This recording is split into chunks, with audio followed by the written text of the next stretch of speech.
예수께서 서서 외쳐 이르시되 누구든지 목마르거든 내게로 와서 마시라.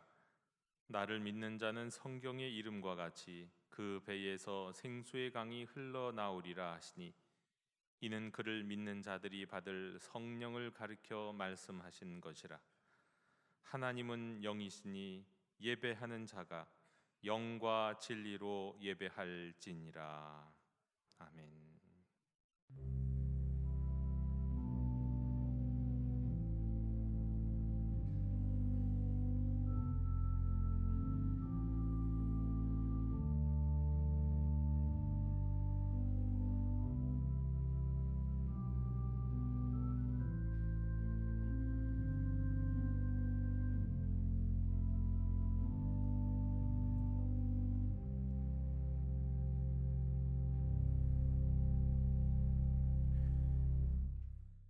거룩하신 성삼위 하나님, 성령 강림 주일을 맞이하여 온 성도들이 충만한 은혜를 사모하며 예배드립니다. 약속하신 대로 거룩하신 분께서 저희에게 기름 부어 주셔서 성령님이 영원토록 함께 있게 하시니 감사드립니다. 진리의 영이신 성령님, 언제나 저희들을 선하고 의로운 길로 인도해 주시옵소서. 예배하는 이 시간에는 우리의 영안을 열어주사 영광 중에 계신 거룩하신 주님을 보게 하시고, 우리의 몸과 마음을 온전히 주관하사 영과 진리로 드리는 예배 되게 해 주옵소서. 모든 영광을 성삼위 하나님께만 올려드리오며 예수님의 이름으로 기원하옵나이다. 아멘. 다 함께 자리에서 일어나셔서 오늘 이곳에 계신 성령님을 찬양하시겠습니다.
매일 매 순간 우리와 함께 하시며 우리를 의로운 길로 인도해 주시는 성령 하나님, 불쌍히 여겨 주시옵소서. 이 시간 저희들이 참 마음으로 드리는 회개를 받으시고 고백하는 모든 죄를 용서해 주옵소서. 우리 안에는 성령님께서 주신 신령한 선물들이 많이 있었지만 저희들은 그것을 활용하여 위의 것을 추구하며 살지 못했습니다. 하나님 나라와 교회를 위해 봉사하지 못했습니다. 불쌍히 여겨 주시옵소서. 성령님의 소욕대로 살지 못하고 정욕을 따라 방탕하며 살다가 신령한 은혜를 소진시키고 말았습니다. 성령님의 음성에 순종하지 않고 살았기에 아름다운 신앙의 열매를 맺지 못하고 썩어 없어질 육체의 허무한 열매만 맺었습니다. 주여 자비를 베풀어 주시옵소서. 주여 우리 안에 성령님의 은혜를 새롭게 해 주시옵소서. 긍휼을 베풀어 주시옵소서.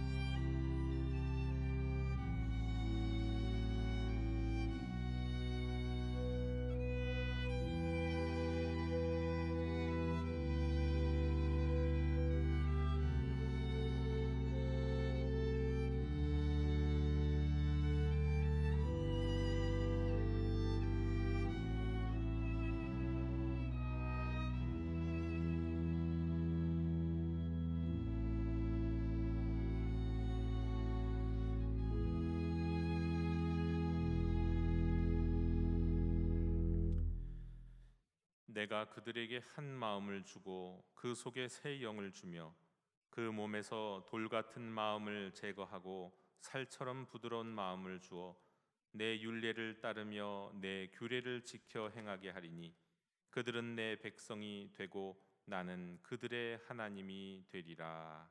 아멘. 나는 전능하신 아버지 하나님 천지의 창조주를 믿습니다. 나는 그의 유일하신 아들 우리 주 예수 그리스도를 믿습니다.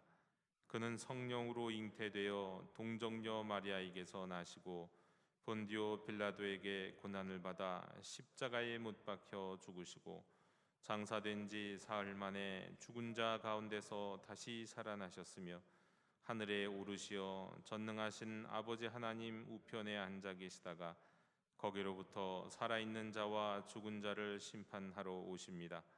나는 성령을 믿으며 거룩한 공교회와 성도의 교제와 죄를 용서받는 것과 몸의 부활과 영생을 믿습니다. 아멘.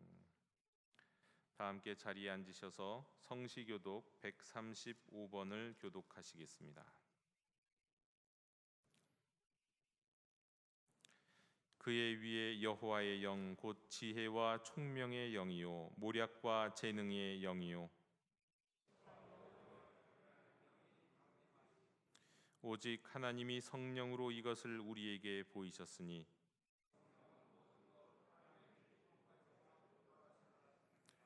내가 아버지께 구하겠으니 그가 또 다른 보혜사를 너희에게 주사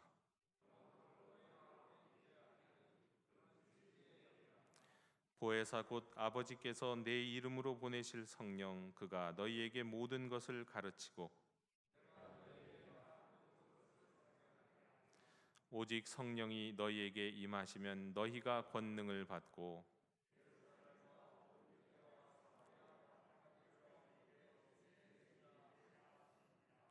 아멘.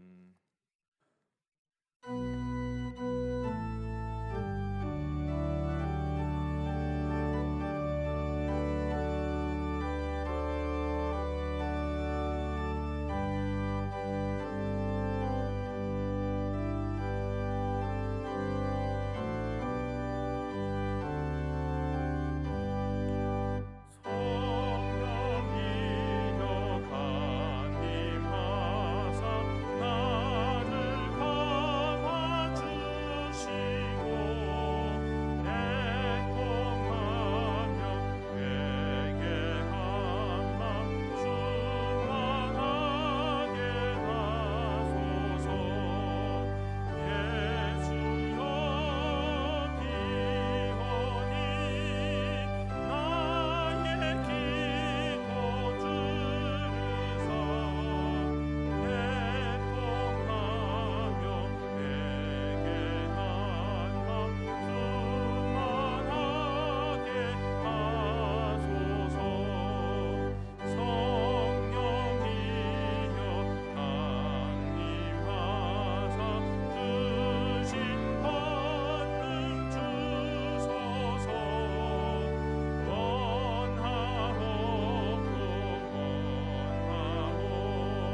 사랑과 은혜가 풍성하신 아버지 하나님, 우리를 부르셔서 이곳 예배당에 모여 기도하고 말씀을 듣는 신앙 공동체가 되게 하신 아버지 하나님, 감사합니다.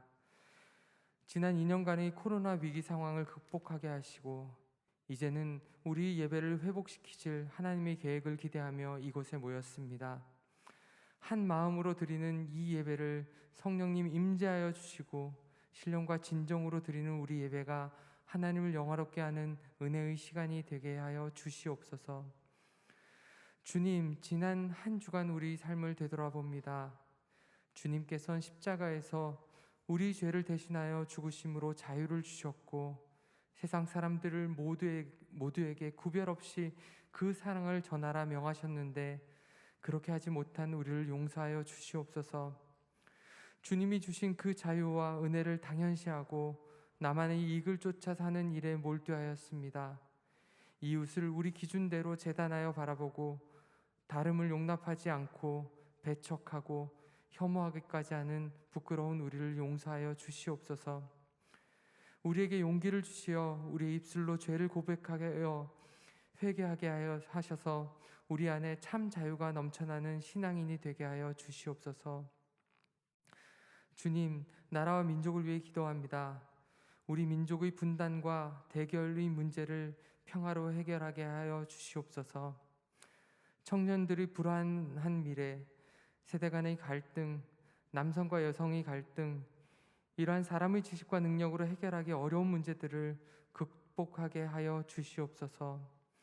새로 선출된 정부가 겸손한 마음으로 하나님의 지혜를 구하며 국정을 잘 운영해 가도록 은혜 내려 주시옵소서. 주님, 우리 공동체를 위해 기도합니다. 우리 성도가 영적 성장을 사모하게 하시고 모두가 말씀대로 살아가고자 하는 용기와 실행력을 주시옵소서. 세상에 미혹되지 않고 주님 안에 안정감을 누리는 온전한 믿음의 가정들이 되게 하여 주시옵소서. 코로나로 약화되었던 교회의 예배가 또 기도와 회복하는 공동체가 되게 하여 주시옵소서. 특별히 6월 6일 산상 기도회를 통하여 교회의 영성을 회복하는 귀한 시간이 되게 하시고 6월 12일 교회 창립 67주년 홈커밍 데이로 온전한 현장 예배를 회복하게 하여 주시옵소서. 교회의 연로하신 어른들에게 건강과 행복을 주시고 병마와 싸우고 있는 환우들에게는 속히 일어설 수 있는 치유의 은혜가 넘치게 하여 주시옵소서. 말씀 전하시는 박경원 목사님에게 능력을 더하여 주셔서 오늘 우리가 새로운 다짐을 하는 귀한 예배의 시간이 되게 하여 주시옵소서. 또한 이른 새벽부터 찬양으로 섬기는 영도 앙상블과 이 모양 저 모양으로 교회 곳곳에서 섬기는 손길들에도 은혜 내려 주시옵소서. 예배 가운데 말씀 가운데 성령님 임하실 줄 기대하며 예수님 이름으로 기도합니다. 아멘.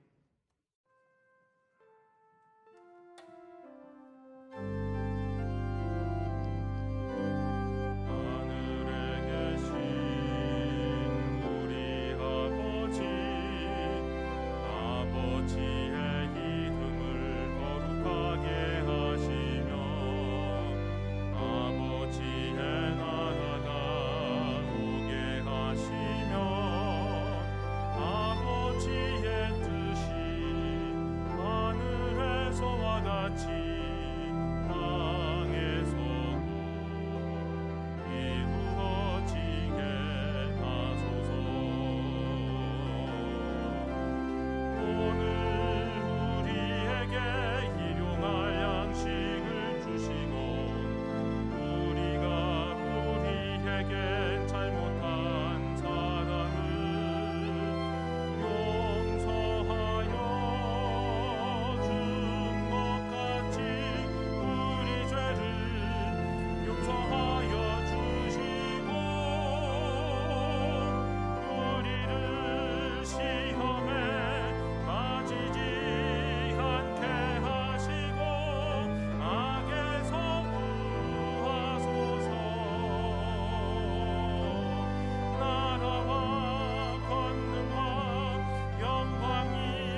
공동체 소식을 전해드리겠습니다. 우리 좌우에 계신 분들과 함께 평화 인사 나누시겠습니다. 주님의 평화를 빕니다. 주님의 평화를 빕니다. 오늘은 우리가 성령 강림 주일로 지킵니다. 그리고 다음 주일은 우리 교회 창립 67주년 기념 주일로 지킵니다. 우리 헌금 봉투 주보 사이에 우리 헌금 봉투를 넣어드렸는데 우리가 절기 감사 헌금을 특별히 준비해서 드리는 주일입니다. 그리고 무엇보다도 다음 주일은 우리가 교회 창립 주일 우리 홈커밍 데이로 진행을 합니다. 우리 영도교회가 그동안 코로나로 인해서 온전한 이 예배의 현장성을 온전하게 아직 회복하지 못하고 있는 상황 속에서 이렇게 말씀드리면 좋을 것 같습니다. 우리 영도교회의 교인이라고 한다면 다음 주일만은 우리가 예배당에서 예배를 드리자. 내가 영도교회 교인이라고 생각하신다면요, 우리 예배당에서 함께 예배를 드릴 수 있는 그런 주일이 되셨으면 좋겠습니다. 이남사계 원례가 다음 주일 3부 예배에 있고 오늘 3부 예배 후 당회가 있겠습니다. 그리고 오늘 오후 2시에 본당에서 우리 청년들과 함께 권사회 헌신 예배가 있겠습니다.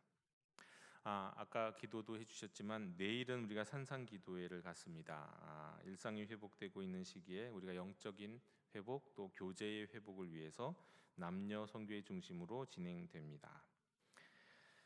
셀 리더 인턴 교육이 오는 수요일 오전 오후에 있겠습니다. 그리고 오는 우리 화요일부터는 우리 전도 사역을 다시 우리 전도부가 시작한다는 것 기억해 주시고 우리 성도님들의 많은 관심과 기도를 부탁드리겠습니다. 다시 한번 교회 창립 주일 홈커밍데이 광고를 또 드리면 우리가 내일 다음 주일에는 2부와 3부 예배 때 특별히 찬양 콘서트를 우리 최인영 목사님과 함께하는 찬양 콘서트를 진행하게 되는데요. 교인이라면 당연히 우리 예배당에서 예배에 참여해 주시고 또 전도 대상자들과 혹시 참여해 주셔도 좋겠습니다. 또 우리 참석하시는 모든 분들께 교회 학교 작년 모든 분들께 기념품을 드립니다. 이번 주에 성경 통독하신 분은 우리 김정자 권사님이십니다. 하나님의 위로를 빕니다. 우리 1교구 16셀 김순영 집사님의 부친께서 별세하셨습니다. 우리 유족들을 위해서 기도해 주시고 장례에 함께해 주신 분들께 감사드립니다. 이것으로 공동체 소식을 모두 다 전해드렸습니다. 이제 다 함께 자리에서 일어나셔서 말씀을 위한 찬송을 부르시겠습니다.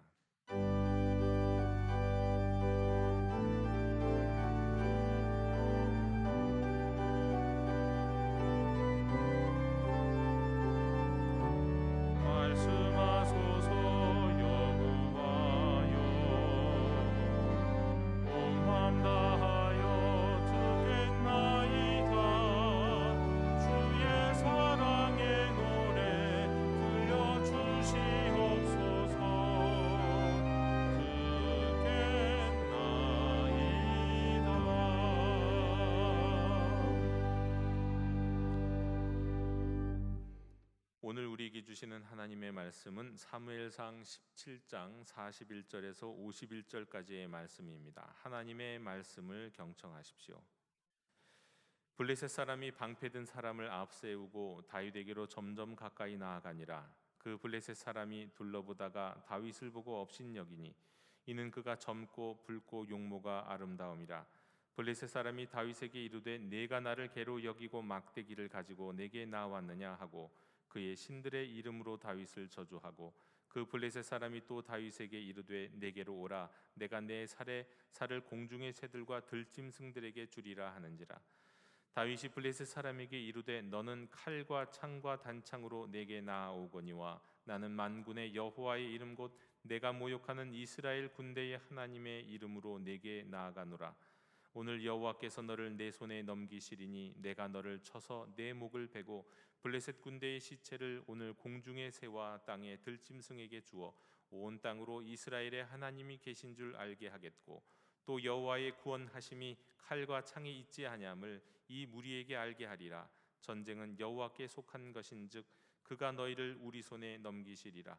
블레셋 사람이 일어나 다윗에게로 마주 가까이 올 때에 다윗이 블레셋 사람을 향하여 빨리 달리며 손을 주머니에 넣어 돌을 가지고 물매로 던져 블레셋 사람의 이마를 치매 돌이 그의 이마에 박히니 땅에 엎드러지니라.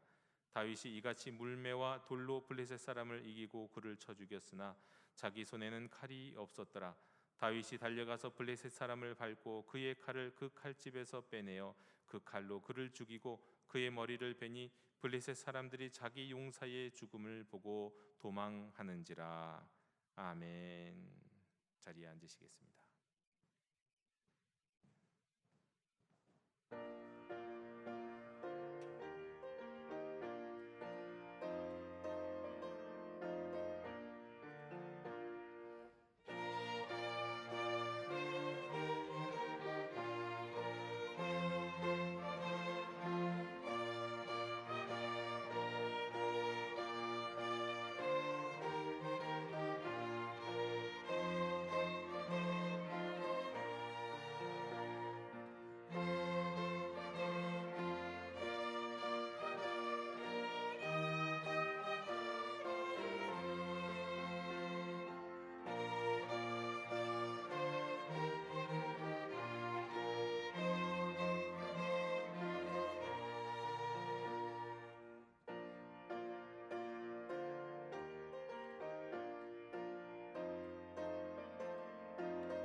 아멘. 성경에서 감람나무의 다른 이름, 우리가 알고 있는 다른 이름은 올리브입니다. 이 감람나무는 우리에게 익숙하지 않은 나무이지만 이 성경에서는 감람나무와 관련된 것을 다 빼면 성경의 이야기가 제대로 진행되지 않을 정도로 아주 중요한 나무 그리고 열매를 가지고 있습니다. 우선 그 잎이, 이 감람나무의 잎이 너무나도 반가웠던 이야기가 창세기 8장에 나옵니다. 노아의 홍수 때 일이죠. 40일간 비가 오다가 그치자 노아는 땅에 물이 이제 줄어들었는지를 확인하고자 처음에는 까마귀를 내보내고 두 번째는 비둘기를, 또 세 번째도 비둘기를 보냅니다. 이 세 번째의 비둘기가 물고 왔던 바로 그 잎이 감람나무 새 잎사귀, 올리브나무 잎사귀입니다. 이 감람나무의 열매는 오늘날 우리가 이 올리브 열매를 먹는 것처럼 당시에도 식용으로 쓰였지만 성경에서 빼놓을 수 없는 것은 바로 그 감람나무의 열매, 올리브로 만든 기름입니다. 올리브 열매는요 50% 이상이 기름입니다. 기름. 그래서 1차로 그 올리브 열매를, 잘 익은 올리브 열매를 따서 눌러주기만 해도 50%의 기름이 잘 나옵니다. 1등품 기름이죠. 그리고 2차로는 그 찌꺼기를 갖고 불에 가열하면 또 흘러나오는 기름이 있는데 이게 이제 2등품 기름입니다. 자, 이 기름을 성막과 성전을 밝히는데, 또 가정의 이 등잔불을 밝히는데 기름으로 사용했습니다.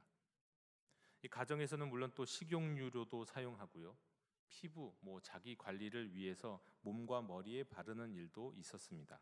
손님이 오시면 주인은 발 씻을 물을 내놓는 것과 함께 또 기름을 옆에다가 딱 준비해 놓는 것이 일종의 예의였습니다.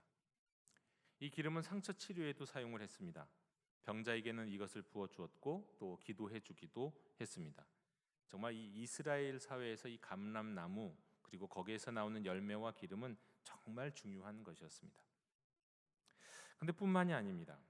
이 감람나무의 기름이 중요한 이유는 먼저 우리가 기도를 할 때 절대로 빼놓지 않고 고백하는 고백, 예수 그리스도라고 할 때 그 그리스도가 바로 고백인데, 그 그리스도, 이 메시아, 히브리어로는 메시아의 의미가 곧 기름 부음 받았다는 뜻입니다.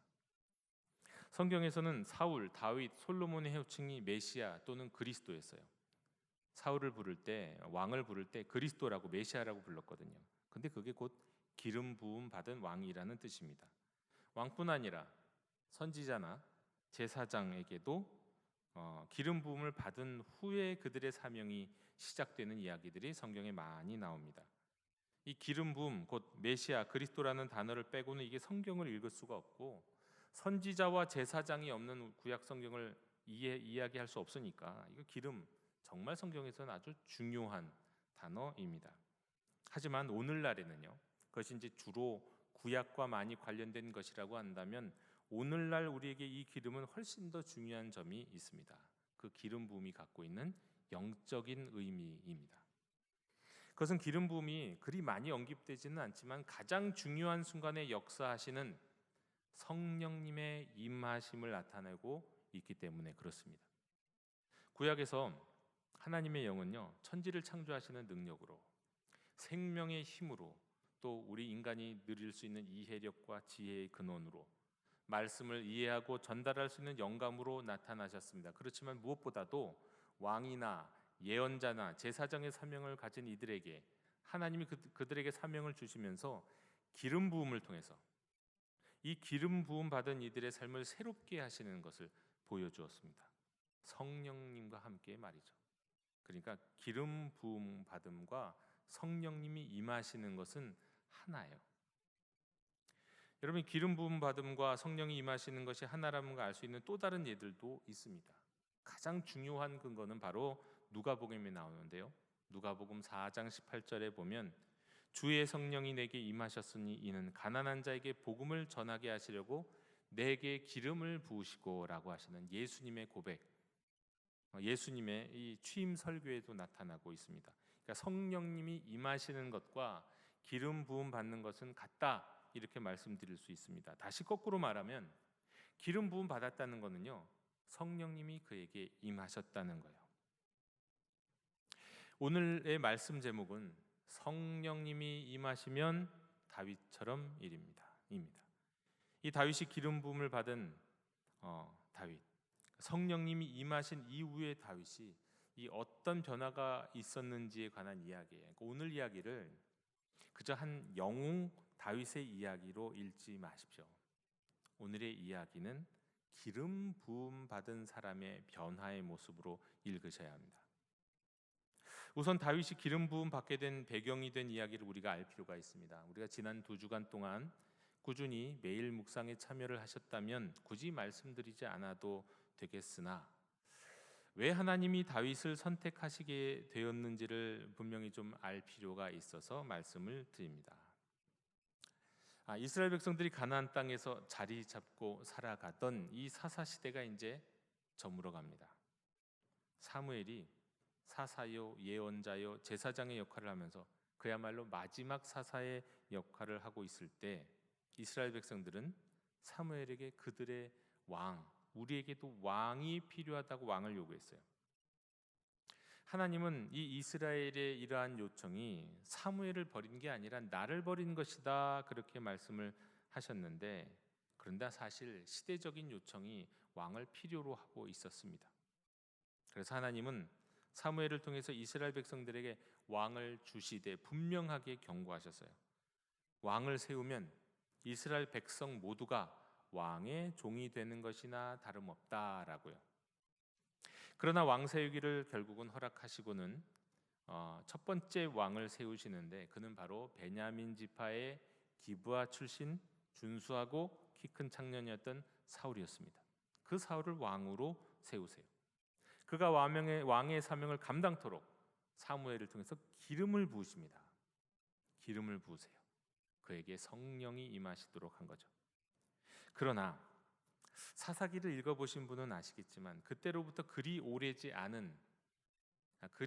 전이 아닌 그 이전에, 그게 도대체 몇십 년 전일지 100년은 지났을지 정확하게 알 수는 없지만 오래되지 않았을 때에 그 이전에요, 베냐민 지파 기브아 사람들의 범죄로 말미암아서 이 베냐민 지파와 나머지 이스라엘 지파들의 연합이 함께 싸움을 한 적이 있었습니다. 동족 상잔의 비극이 일어난 거죠. 그때 베냐민 지파는 완전히 멸절할 뻔했어요. 간신히 이 다른 지파들의 어떤 은혜와 또 관용과 또 이런 것 때문에 그들이 이제 계속 대를 이어갈 수 있게 되었는데, 하필이면 이스라엘 백성들이 왕을 요구했을 때 그 베냐민 지파의 그 기브아 출신 사람을 왕으로 세우신 거예요.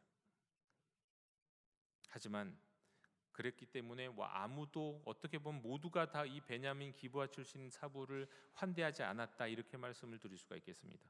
그래서 바로 기름 부음 받았으나 바로 왕으로서의 역할을 하지는 못하고 있었을 때 암몬과의 전쟁을 통해서 그가의 승리를 통해서 본격적으로 왕으로 즉위를 합니다. 자, 이제 왕으로 즉위한 이후에 명실상부 이스라엘의 첫 번째 왕이 된 사울은요, 상비군을 꾸려요. 왕이 필요했던 이유 중에 하나가 늘 있는 군대, 상비군이죠. 그러니까 전쟁이 일어날 때만 군대를 소집하는 게 아니라 늘 일상적으로 군대를 유지하다가 큰 전쟁이 나면 또 더 많은 사람들을 군대로 소집하는 이런 왕이 필요했기 때문에 왕을 요청했던 것도 하나의 이유였는데요. 자, 그 상비군을 이제 모으고, 그리고는 때 블레셋과 전쟁이 일어난 거예요. 그래서 더 많은 이스라엘 백성들을 군인으로 소집했습니다. 그리고 이제 블레셋과 본격적인 전쟁을 앞서서 제사를 먼저 드리기로 했는데, 이 정한 기간에 사무엘이 오지 않은 겁니다. 사무엘이 오지 않았어요. 그러니까 사람들이, 이스라엘 백성들이 뭔가 두려워하기도 하고 시간이 지나가니까 막 흩어지려고 하는 겁니다. 그래서인지 불안했던 이 사울이 직접 제사를 드립니다. 제사 직후에 와서 이 상황을 딱 사무엘이 보게 되었습니다. 그때 사무엘이 그 사울에게 그 유명한 말로 꾸짖죠.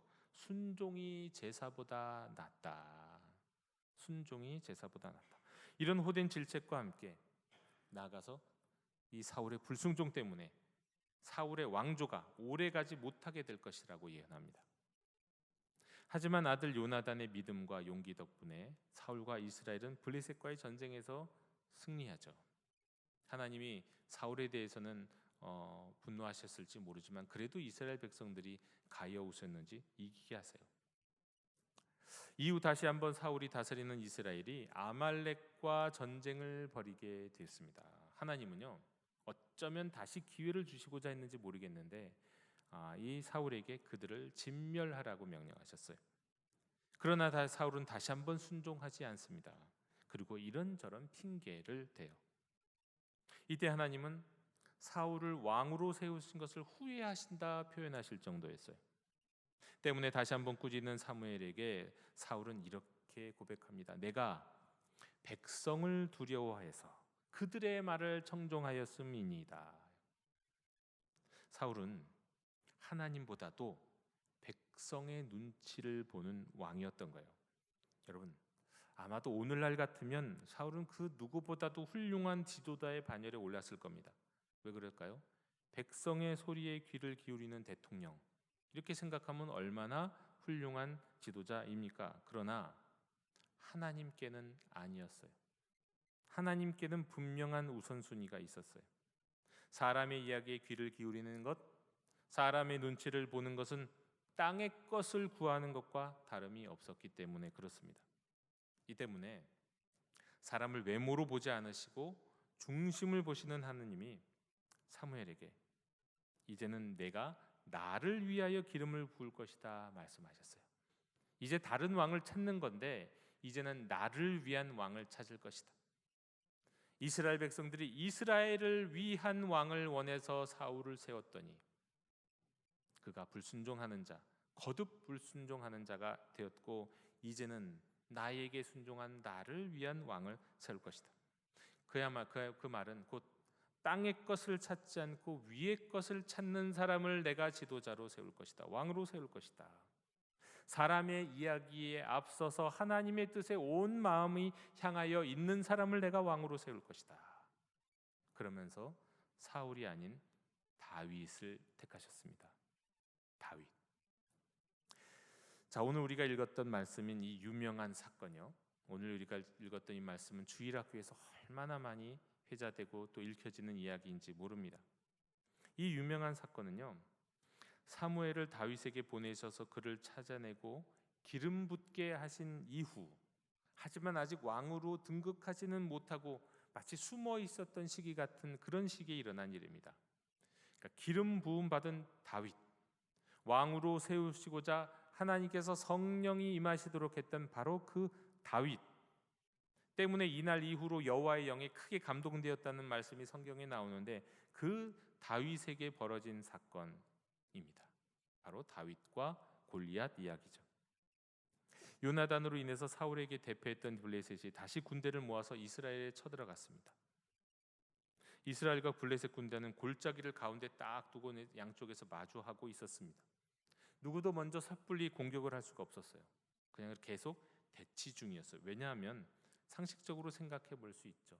그 사이에 골짜기가 있어요. 그럼 누구든지 먼저 공격하려고 하면 그 골짜기 아래로 내려갔다가 올라가야 돼요. 그렇다면 그 순간에는 상대편의 공격에 무방비로 노출되지 않습니까? 굉장히 많은 피해를 감내한 다음에 싸워야 하는 겁니다. 바로 이때 이 블레셋 편에서 한 싸움 돋는 자가 나섰습니다.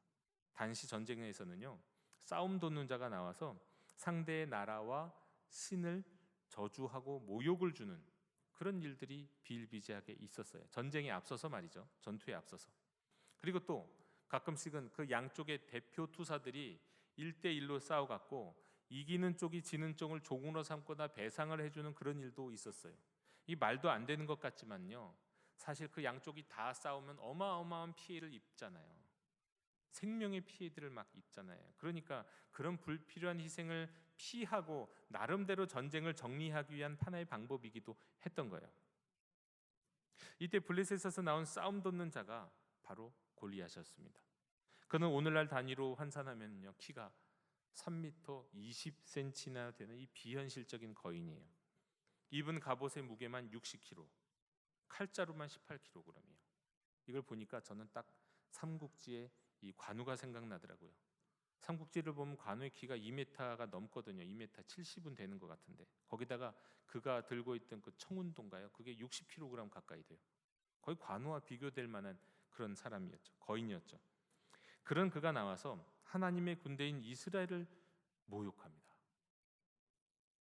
그 하나님의 군대인 이스라엘의 군대를 모욕할 때 마침 아버지의 심부름으로 전쟁터의 형을 찾아왔던, 어떻게 보면 그런 상황 속에서 구경을 하고 있던 다윗, 세상에 사무엘을 제외하고는 아무도 모르지만 이미 기름 부음 받은 자, 그리고 여호와의 영으로 감동되고 있었던 이 다윗, 그 다윗이, 성령님이 임하셨던 그 다윗이 거기 있었습니다. 마침 형을 비롯한 이스라엘 군대는 두려워서 떨고 있는데, 심지어 골리앗이 향하는 쪽, 이스라엘 골리앗이 몇 발자국 걸어가면 그쪽에 있던 이스라엘 군대는요, 무서워서 막 전열이 흩어지는, 도망가기도 하던 그런 상황에 있을 때 다윗이 거기 있었습니다. 다윗이 골리앗이 이스라엘을 모욕하는 것을 참지 못하고는 곁에 있는 이들에게 막 말합니다. 어찌 지금 참고 있느냐? 저가 도대체 무슨 말을 했느냐? 왕은 저에게와 싸우면 어떻게 해주겠다고 얘기했느냐? 막 이렇게 이런 이야기들을 하고 있을 때 형은 다윗에게 네가 지금 전쟁 구경이나 왔구나, 너 교만하고 완악하다고 그를 비방했습니다. 그런데 다윗은 개의치 않았어요. 곧 이런 이야기를 하고 다니는 다윗의 이야기를 듣고는 그들이 사울 앞으로 다윗을 데리고 와요. 그런데 다윗은 오히려 사울 앞에서 자기는 그냥 청년이고 소년인데도 불구하고 그 앞에서 오히려 왕을 권면하면서 자신이 나아가겠다고 선언합니다. 그리고는 지금까지 자신을 도우셨던 하나님의 은혜를 간증해요. 특히나 이 사자와 곰의 발톱에서 그를 건지셔냈던 그 하나님이 골리앗과의 싸움에서도 이기게 하시리라, 이렇게 고백하면서 오히려 사울을 설득합니다. 이어서 사울이 다른 방법이 없었는지 자신의 갑옷과 칼을 다윗에게 내어주는데, 익숙하지 않은 다윗은 그것을 한번 입어보고는 그냥 오히려 벗어버리고 다 내려놓고 오직 자신이 익숙한 것만 딱 가지고 골리앗을 향해 나아갑니다.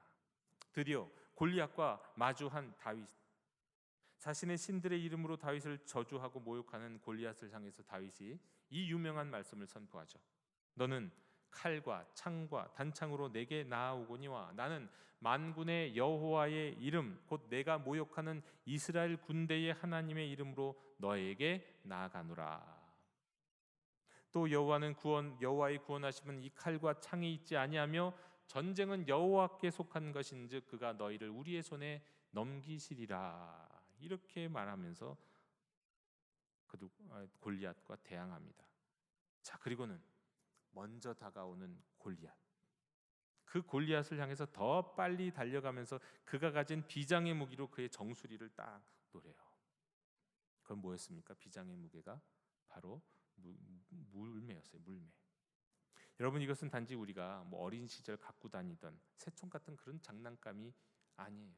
한 1m 되는 긴 줄 끝에다가 돌을 끼워놓고는 막 휘어서 던지다가 정확하게 던지는 거예요. 여러분, 이것은 실제로 석기 시대 때부터 사용되어서 로마 제국 때도 사용되었던 전쟁 무기예요. 때로는 이 물매 군대가 이 화살을 갖고 있던 활 부대보다도 훨씬 더 효과적일 때가 있었어요. 역사 기록에 따르면요, 19세기까지도 미개한 어떤 나라들과 이 숲을 개척하는 개척자들이 가장 두려워했던 무기가 이 원주민들의 물매였어요. 이게 실제로 굉장히 위험한 것이었거든요. 다윗 시대에는 목동들이 이 짐승들로부터 자신을 지키기 위해서 이 물매를 늘 사용하고 있었습니다. 그리고 그것을 갖고 늘 훈련했겠죠. 실제로 강력한 무기였어요. 이 물매는 속도로 말미암아, 또 무게와 속도로 말미암아 어지간한 갑옷 위에 맞아도요, 그 갑옷 뒤에 있는 뼈가 으스럴 정도의 파괴력을 갖고 있던 거예요. 이게 절대로 그냥 장난감이 아니라는 거예요. 새총 같은 게 아니에요. 다윗은 자신이 가장 잘 사용할 수 있는 이 물레를 휘둘리면서 그러나 또 아무것도 가지고 있지 않았기 때문에 그 가벼운 몸놀림으로 달려가면서 이 골리앗을 향해서 물매를 던진 거예요. 골리앗의 이마를 노렸죠. 명중했습니다. 정수리에 돌을 맞은 골리앗은 앞으로 꼬꾸라졌을 거예요. 칼도 없이 가벼운 몸이었던 다윗, 아무것도 가지고 있지 않던 다윗은 막 그 순간 달려가서 쓰러진 골리앗의 칼로 어떻게 보면 확인 사살을 합니다. 저는 이 장면을 보면서 이거 요즘 뉴스에 보니까 러시아가 버리고 간 전차를 다시 우크라이나가 그대로 수집해 갖고는 다시 그걸 갖고 러시아를 공격한다고 하던데 그런 거 비슷하구나. 자, 그렇게 고꾸라진 골리앗, 이 모습을 봤던 블레셋 사람들은 다 두려워서 도망가기 시작합니다. 그래서 다시 한번 이스라엘이 블레셋을 대파해요. 엄청난 역사가 이루어집니다. 여러분, 이 모든 사건은요, 다윗의 용맹 그 자체가 아니에요. 다윗이 기름 부음 받은 그때 성령님이 임하신 이후에 일어난 일이에요. 그날 이후로 여호와의 영에 크게 감동되었던 다윗에게 벌어진 사건이라는 말입니다. 여러분, 성령님이 임하시면 다윗처럼 되는 겁니다. 그 중심이 사람에게 인정받기보다 하나님을 향해 있었던 그 다윗에게 성령님이 임하시니까 어마어마한 일들이 일어나는 거예요. 성령님이 임하시니까 사람들의 눈총에 개의치 않고 하나님을 모욕하는 일에는 거룩한 분노를 나타나게 됩니다. 이거 인간적 분노가 아니에요. 하나님의 마음이 주시는 거룩한 분노입니다. 성령님이 임하시면 그렇게 됩니다. 성령님이 임하시니 가장 가까운 현재의 비난에도 상처받지 않습니다. 사람들이 초라한 나를 어떻게 생각할지도 중요하지 않아요. 오직 그에게 중요한 것은 하나님이고 하나님의 마음이고 하나님의 생각이고 하나님의 뜻이었어요. 그래서 하나님을 위해서 자신을 불사르는 것을 주저하지 않습니다. 성령님이 임하시면요. 성령님이 임하시면 간증들이 떠오릅니다. 지금까지 나를 지켜주셨던 하나님, 나를 구원해 주셨던 하나님이 막 기억나기 시작해요. 과거에 있었던 그 일들이 그냥 우연이 아니었어. 그건 내 실력이 아니었어. 그건 하나님의 도우심이었어. 사자와 곰에게서 자신과 양들을 지킬 수 있었던 것이 내 실력이 아니라 하나님의 구원하심이었음을 고백하게 되는 겁니다. 성령님이 임하시면 말이죠. 여러분, 성령님이 임하시면 문제가 먼저 보이는 것이 아니라요, 문제보다도 무한하게 크신 하나님이 먼저 보입니다. 문제는 그 하나님 앞에서 얼마나 초라하게 작은 것인지를 알게 되는 거예요. 모두가 다, 이스라엘 백성 모두가 다 골리앗의 덩치와 위험에 눌려 있었습니다. 문제를 본 거죠. 그런데 모두가 다 문제를 보고 있을 때 다윗은 하나님 앞에서는 한없이 초라하고 왜소한 골리앗을 보면서 그 골리앗 뒤에, 그 골리앗 앞에 계신 무한하시 크신 하나님을 바라보게 되면서 용기 백배할 수 있게 된 거예요. 성령님이 임하시면 문제보다 크신 하나님이 보인다는 겁니다. 기름을 부음 받음을 많이 그렇게 된다는 거예요. 성령님이 임하시면 말이죠. 그런데 여러분, 그것 아시는지요? 구약에서는 때로 하나님의 백성 전체를 기름 부음 받은 자리라고 말할 때가 있습니다. 그런데 신약에서는요, 때로가 아니에요. 요한일서 2장 20절에 따르면 이렇게 말씀합니다. 여러분은 거룩하신 분에게서 기름 부으심을 받았습니다. 하나님의 백성 모두가, 하나님의 자녀 모두가 기름 부으심을 받은 자들이라고요. 내가 하나님의 자녀라고 말할 수 있다면, 내가 예수님을 믿는 사람이라고 말할 수 있다면 이미 우리는 성령님이 임하신 사람이라고 말씀하고 있습니다. 구약에서는 주로 왕이나 제사장이나 예언자에게 사명을 위해서 기름 부으시고 성령님이 임하시지만, 신약의 하나님의 백성들은 믿고 세례받는 그 순간 이미 거룩하신 분에게서 기름 부음을 받았다는 사실, 성령님이 임하셨다는 사실인 겁니다. 그런데 그러면 이런 질문이 되잖아요. 왜 우리는 다윗같이 못할까? 왜 우리에게는 다윗 같은 일이 일어나지 않는가? 차라리 우리 자신을 돌아보면 순종하지 못하며 살았던 사울 같지 않습니까? 백성들의 눈치나 보았던 사울과 같지는 않은지요? 바로 여기 힌트가 있어요. 하나님이 다윗을 택하셨던 이유가 무엇입니까? 누구를 위한 왕을 택하셨나요? 이스라엘을 위한 왕이요? 그들에게 귀 기울일 왕을 택하셨나요? 아니요. 하나님 자신을 위할 왕을 택하셨어요. 하나님, 그 무엇보다도 이 땅의 것이 아닌 위의 것, 사람이 아닌 하나님을 향하여 그 마음의 중심이 가 있는 사람, 그 사람의 중심을 보시고 다윗을 택하셨어요. 그리고 그 마음의 중심이 하나님께 가 있는 그 사람에게 성령님이 임하시자, 사울은 그렇지 않았잖아요. 사울에게도 성령님이 임하셨죠. 기름을 부으셨지만 사울에게는 그런 놀라운 일들이 나타나지 않는데 다윗에게는 어마어마한 일들이 또 나타나는 거예요. 왜요? 그의 중심이 하나님을 향해 가 있었기 때문에, 그의 우선순위가 사람이 아니라 하나님께 있었기에, 그의 귀가 사람에게 열려 있지 않고 하나님께 열려 있었기에, 그런 사람들에게, 그런 이에게 성령님이 기름을 부으시면, 성령의 기름 부으심이 있으면 그는 어마어마한 일들을, 놀라운 일들을 행하지만 반대로, 정반대로 그와 다르게 마음이 사람에게 먼저 가는 이에게는 하나님이 그에게 기름을 부으실 때도 있어요. 그런데 그런 이들에게 성령님이 임하시면 성령님이 임하셔도 상쇄돼요. 성령님의 역사와 은혜가 넘치도록 역사하는 것이 아니라 상쇄된다는 거예요. 온 사도들과 교회 위에 기름 부으시면서 성령님이 임하셨던 이 성령 강림 주일에 저는 우리 모든 영도 가족들의 삶에도 성령님이 다시 한번 강력하게 임하시기를 기도합니다. 혹 이런저런 죄로 말미암아, 죄라는 건 뭡니까? 하나님의 앞서 다른 것들을 두는 게 다 죄거든요. 이런 죄로 말미암아 성령님의 은혜와 능력을 우리가 나도 모르게 상쇄시켰다면, 먼저 이를 회복하기 위해서 자신의 죄를 슬퍼하며 회개하는 그 회개가 있기를 원합니다. 그리고 우리의 마음의 중심의 방향을, 그 우선순위를 다윗처럼 하나님을 향하도록, 하나님이 우선이 되도록, 하나님 중심의 삶을 살도록 바꿀 수 있다면, 다윗의 삶에 나타났던 성령님의 그 은혜와 풍성한 능력이 저와 여러분에게도 나타나게 될 줄로 믿습니다. 여러분, 성령 강림 주일에 성령이 임하시면 다윗처럼 된다는 사실을 기억하면서, 동시에 다윗이 사울과 무엇이 달랐는지를 꼭 기억하심으로 말미암아 성령의 충만한 은혜와 풍요로움을 누리시는 모든 성도들 되시기를 주님의 이름으로 축원합니다. 기도합니다. 주님, 저희가 기름 부음 받은 하나님의 자녀이오나 우리 마음의 중심이 주를 향하여 있지 아니하여 위의 것이 아닌 땅의 것맛을 지향하며 살았기에 성령님이 주시는 담대함과 용기와 지혜를 충분히 누리지 못하고 있음을 고백합니다.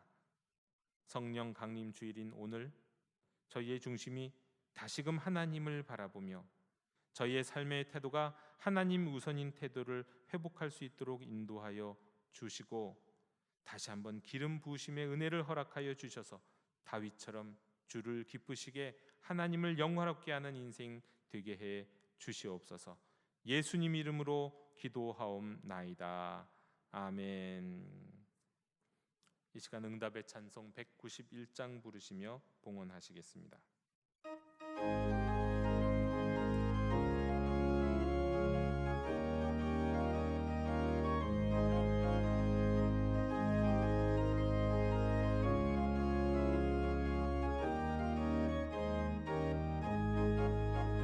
내가 매일 기쁘게 순례의 길 행함은 주의 팔이 나를 함보함이요 내가 주의 큰 복을 받는 참된 비결은 주의 영이 함께함이라 성령이 계시네 할렐루야 함께하시네 좁은 길을 걸으며 밤낮 기뻐하는 것 주의 영이 함께함이라 전에 죄에 빠져서 평안함이 없을 때 예수 십자가의 공로 힘입어 그 발 아래 엎드려 참된 평화 얻 주의 영이 함께함이라 성령이 계시네 할렐루야 함께하시네 좁은 길을 걸으며 밤낮 기뻐하는 것 주의 영이 함께함이라 나와 동행하시고 모든 염려하시니 나는 숲의 새와 같이 기쁘다 내가 기쁜 마음으로 주의 뜻을 행하는 주의 영이 함께함이라 성령이 계시네 할렐루야 함께하시네 좁은 길을 걸으며 밤낮 기뻐하는 것 주의 영이 함께함이라 세상 모든 욕망과 나의 모든 정욕은 십자가의 힘이 못을 박았네 모든 밤이 지나고 무거운 짐 벗으니 주의 영이 함께함이라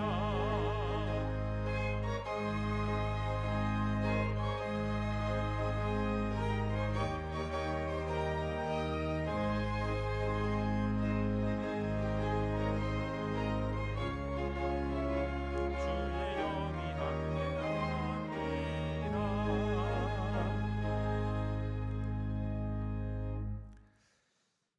주님 받아주시옵소서. 정성을 다하여 구별한 예물을 즐거이 받아주시옵소서. 주일 헌금과 10의 1조와 감사 헌금과 여러 목적 헌금을 흠양해 주시옵소서. 주님 사용하여 주시옵소서. 저희의 삶이 땅의 것을 위한 삶을 넘어서 하나님 나라의 고귀한 일들을 위해 쓰임받기 원하오며 헌신하오니 주의 나라를 세우는 일에 사용해 주시옵소서. 하늘에 속한 자이오나 이 땅 위를 살아가면서 물질과 인생을 아낌없이 드리는 주의 자녀들에게 풍성한 삶을 허락해 주시옵소서. 성령의 충만한 은혜로 가득 채워 주시옵소서.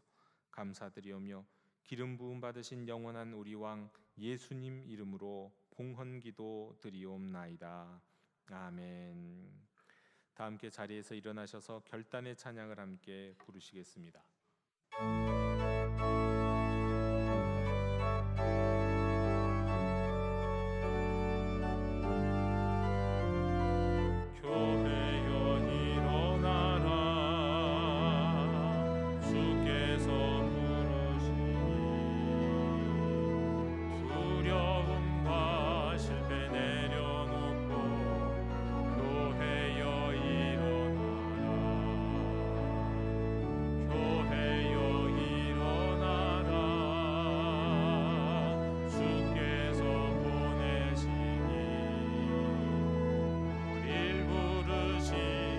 하나님의 자리에서 교회여 일어나라.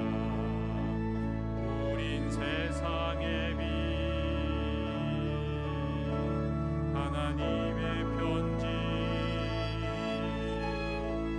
주의 교회를 통해 세상이 주를 보리라. 일어나라. 아버지 사랑으로, 아버지 능력으로 서로 하나 되어 그 빛을 비추라. 노래하라. 아버지의 사랑을, 아버지의 크심을 이 삶의 노래로 주님을 나타내라. 일어나라.